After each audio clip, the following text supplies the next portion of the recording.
Hola, me llamo Emma and welcome.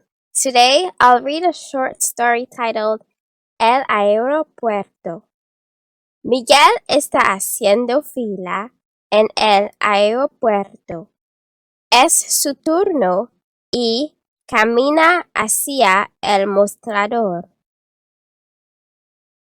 La mujer del mostrador le pide su documento de identificación y verifica los detalles de su vuelo. Si él está confirmado en el vuelo 103 desde Los Ángeles hacia Hawái al mediodía. Él no tiene maletas para facturar, pero tiene una maleta de mano pequeña que llevará con él.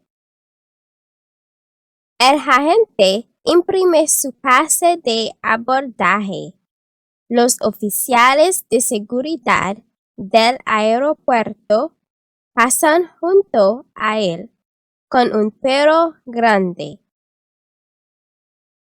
El perro está olfateando alrededor del equipaje de las personas, tratando de detectar drogas o explosivos. Miguel se siente aliviado cuando ve que el perro pasa junto a él sin detenerse.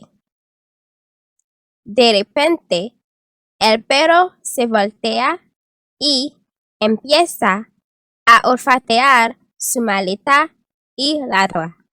El oficial de seguridad mira a Miguel. Señor, por favor, traiga su maleta y venga conmigo. Thank you for reading with me. Please leave any thoughts in the comment section. If you enjoyed this video, please like it and subscribe to my channel. Hasta luego!